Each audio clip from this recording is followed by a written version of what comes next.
Oh, I'm just enjoying the weather today in Istanbul and the sightseeing a little bit. So,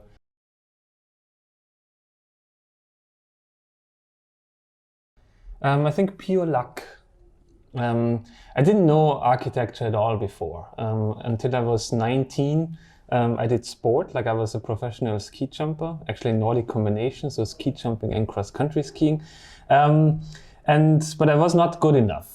So I stopped with 19, and then I tried to find something very different than sport. And I tried to discover a little bit my creative side. And this led me somehow to architecture. I started to learn 3D programs, and architecture was then a path where I could use this. And it was quite exciting. But I think that all of us, architecture is very personal, and all your life somehow is defining who you are as a person, and who you are as a person is also defining what you build, how you design, and who you are as an architect. So I think it's not just a choice why you are studying architecture, but this whole life, how your whole life shaped you, is really defining the kind of architecture you're doing at the end. And I'm at the moment at this process where I discover more and more about that, who I am as a person and who I am as an architect, and that's quite exciting as well.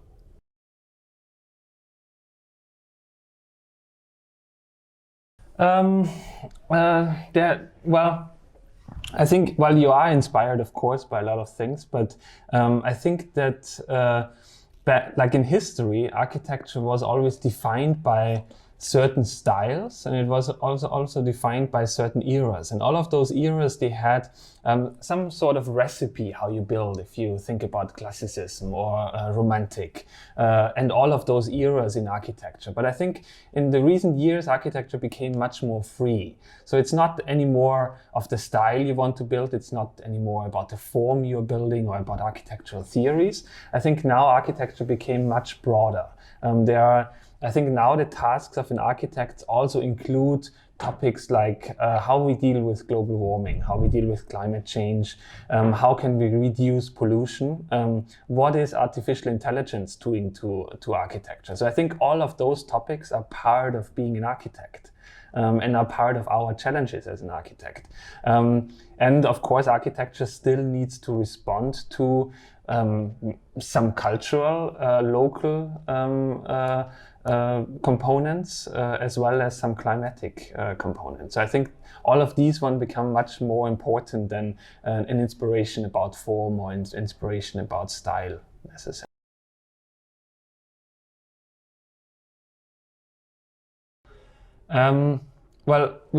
First of all, we are mostly now far away from our projects because we have projects pretty globally, but we are working from the mountains in Austria. Like we are working from far away, far off the grid in a way. So we are not near a village or not near a city.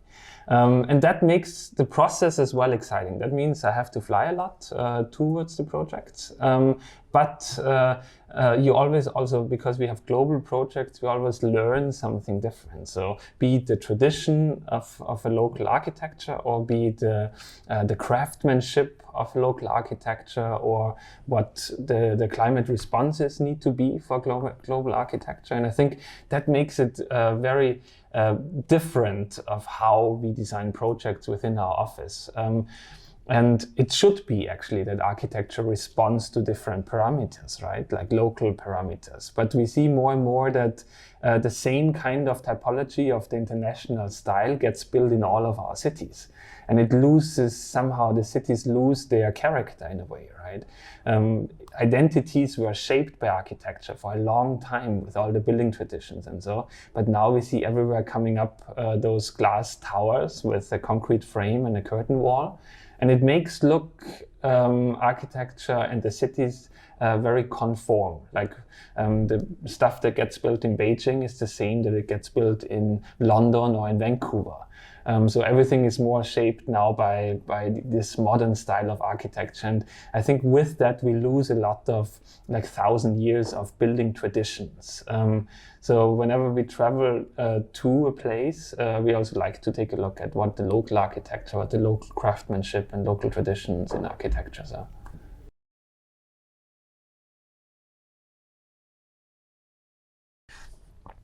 Yeah, the Toronto Tree Trial is one example of that, right? Canada is built by wood. Canada have huge wood reserves. Wood is a traditional building material in Canada. So when we want to build in Canada, of course, we want to build it in wood if it's possible. And in the recent decade or maybe 20 years, cross-laminated timber is a new material in architecture. It was invented actually in Austria, so we are quite proud of this material. But in Austria, we mainly used it for single-family homes. But because it is cross-laminated, it doesn't shrink and it doesn't expand the wood, so you can use it for skyscrapers as well. And Canada was one of the first countries who adapted their building codes in order to build wood towers. So somehow this is one example of how you respond to a local craftsmanship with a design. And it somehow also connects a little bit this knowledge, what was built from Austria, to adapt it also then to other countries and bring this technology then there to make architecture.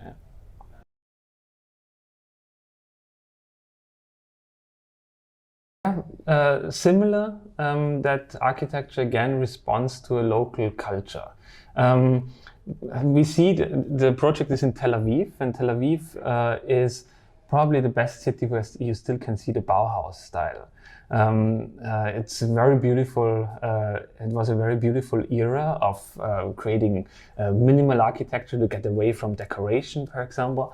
And you also have in Tel Aviv a lot of Mediterranean style buildings. So very haptic buildings, stone buildings, and mostly with stone you build arches, right? And so we took those two building typologies and somehow mixed them into one building that somehow responds to a local tradition of building.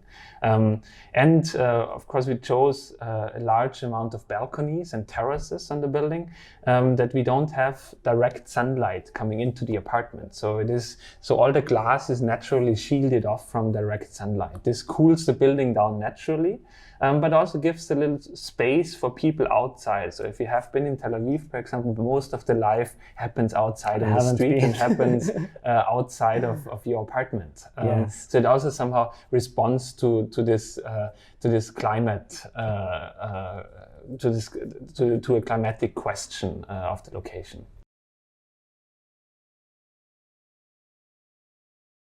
Yeah. Actually, it is like the first years of being an architect, it was mostly to try to convince clients of a certain direction as an architect, right? You always somehow have your topics, what you want to bring into a project, but it is also that most of those visions don't overlap with the visions of the clients. But the more and more you get experienced and the more you get published and the more you get known as an architect, the more clients find you who already know your style, who already know what your methodology of working is. And then the visions align pretty well with, so our visions align pretty well with the visions of a client, if they come to find you for a reason. But that takes time, of course, right? Until you build a certain name for yourself. So it's not so much anymore about convincing somebody, but to work together on a vision.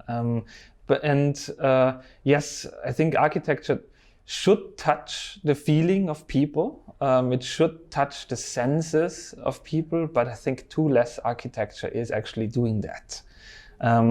I think that buildings at the moment, like 95% or so, is just copy-paste. It is just a concrete frame with a curtain wall. And if something is copy-paste, it will be replaced, or this work of architects will be replaced in the future by artificial intelligence, because artificial intelligence will take over everything that is somehow able to be copied, right? So I think as an architect, we also need to work on new ways to design, on creative ways that artificial intelligence cannot do themselves. So to be creative and find new visions for architecture. And I think that architecture can touch people's emotions, can touch people's senses. I think this plays a main role in that. You know, that architecture that connects to your senses, for example, right? That you can smell a building, that you can hear a building, because wildlife and bees and all of those imperfect things are in this building that, for example, a computer cannot take over, right? The computer and artificial intelligence is there to make perfect things, to evaluate things. But I think good architecture are those personal things in between, the imperfect parts, the little animals, the bees, the birds, and maybe also nature, right? Who can grow on architecture. So I think all this one could create a more sensible way of designing that is also maybe touches people's feeling, but also secures our profession from being taken over by just machines.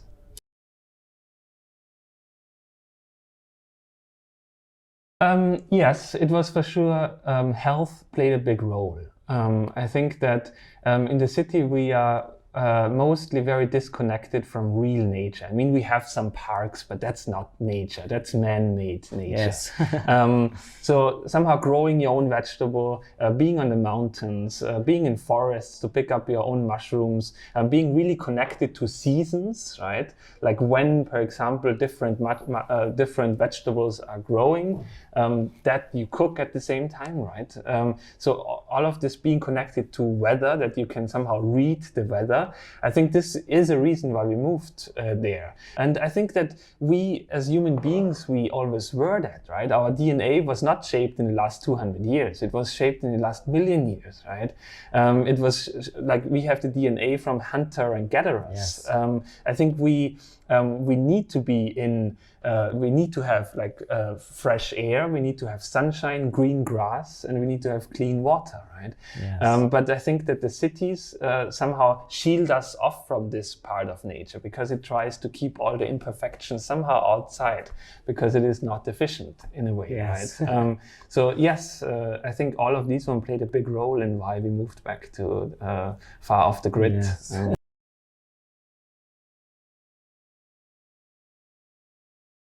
I couldn't recommend it for everyone. I think if you want to grow your office, that's not a good decision to make. I don't want to grow my office. I don't want to be a famous architect. I don't want to be well known. I don't want to be necessarily a rich architect. I want to be a happy architect. Like this That's decision I process. made for myself, and I'm much happier to be surrounded by nature and not distracted to go to an opening of a gallery or go to a party or so. I don't need this distraction in my life. I much rather, so I wouldn't recommend for everyone to move to the countryside, but I would recommend to here and there, like go hiking, go to a forest to pick up mushrooms, and like be at least for a couple of hours part of our real ecosystem, and not just do your run in a gym or in a park. So, Yes.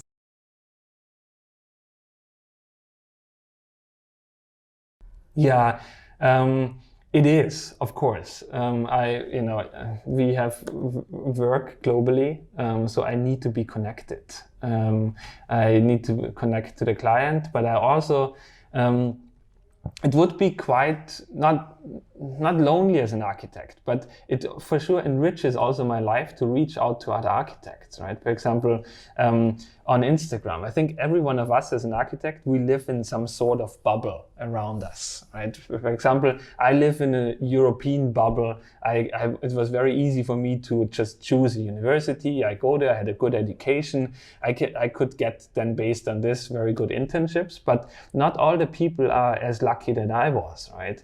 If, for example, we talk on Instagram with each other with architects from Bangladesh, or my wife, for example, from the south of China, she had much more hardships, to get to a place where she was able to be good as an architect. So I'm fully aware that I grew up in a bubble, but all of this social media also gives me a chance to somehow hear what other people are saying about their experience with architecture, and that also enriches my life as an architect. So yeah, it gives also me a lot then to be able to communicate with technology. Yeah.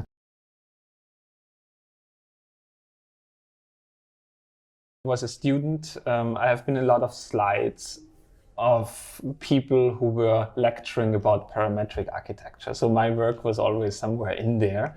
But I know that nothing of my work was ever done before with parametric tools. So it was all modeled vertex by vertex, right? But it looked, of course, like it. Yes. So I always had a little bit of a problem. Now, of course, scripting is a tool. Of course, every architect should somehow also get his hands into, because it is very time efficient. You can bring in new parameters that you were not able to bring in before. But it didn't change so much than other parts, right? Like I think for example, Vastu, let's say Vastu, for example, in India, it is also about how you structure your house, right? Like where you should have the entrance, where your bedroom should be, how it is organized internally, but also from the views and so forth, right? These are all parameters that shape architecture. So in this way, it's nothing new, but I think parameter as a scripting tool and generic design and all of this one, these are just new tools then that make maybe our life easier, or maybe not, who knows. Maybe it makes our life as an architect easier, but maybe it lessens our sense for architecture also a bit. So.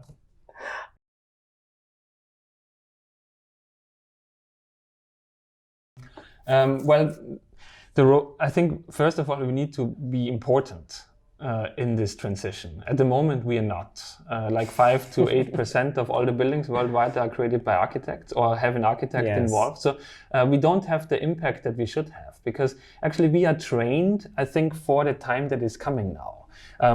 Because we combine creativity with business. I think this is very important in the future, that you have a sense of creativity, but you also have a sense in the economy. In a way, like to make it happen, right? But we also combine like traditions with visions. So we combine this as well, the past with the future. So I think we have all those skill sets which are very important to shape the cities of our future. But I also think that architecture is highly inefficient at the moment, that we don't have enough impact, and that architects are far too much concerned with each other and with ourselves. And I think this needs to change. Otherwise, I think that we stay inefficient, and we saw what happened with other branches and other sectors that were inefficient. For example, mobility. It got transformed not by BMW or by Mercedes. It gets transformed by Google, by Tesla, and by Hyperloop or Uber. All new technology companies who are transforming a whole sector. And the same might be true then to architects. And then the architect of the future is not called Rem or Bjarke. The architect of the future might be called Google or Baidu or Alibaba. Right, and they don't sit in the creative side of New York in a loft, but more in Silicon Valley or Bangalore or Shenzhen. So I think our decision as architects is if we change our profession from the inside, or we have it changed from the outside. But nevertheless, it will have a big change. Like all of these technologies are coming into architecture, and we will be the generation that either stays an architect or our profession will change a lot. And then we have to find where we deal or how we deal with this change as an architect. Yeah. If we stay inefficient or not, if we still are occupied with ourselves, then I think we don't have a right to have a big impact. So I know that sounds controversial, but you see that also in mobility. Like it is changed from the outside, and this brings now self-driving cars, and maybe it makes this whole model of being very inefficient, being very harmful to our environment, and being very harmful to ourselves as well, because of all the greenhouse gases and CO2, maybe it changes to a better place. So not necessarily that this will be a bad thing if our system gets changed from the outside. Maybe we can have a much bigger impact. It's just how we adapt to this new situation in future.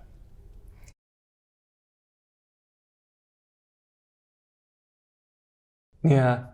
I do very hard to start naming names because I probably couldn't stop. Like I get inspired by a lot of architects and a lot of work of architects, but I think that especially young architects at the moment, I think we are a pretty good generation who can have an impact. I think we are not necessarily, our main driving force is not to be a famous architect, to be a star architect, or to have our ego put into buildings. I think our main drive is that we create somehow meaning with our work, that we change our environment to the better. And I see that this idealistic view of architects and a lot of young architects. And this is very exciting to maybe change it to a more ecological way of building. I mean, the building sector at the moment, it produces more than 40% of CO2 and uses more than 50% of the energy worldwide. So we are highly insufficient and harmful. We're the biggest contributor to global warming and to climate change. Like there is a lot of problems in our sector, but there are a lot of opportunities as well to change it to something better. And I see this in new architects that tackle those problems.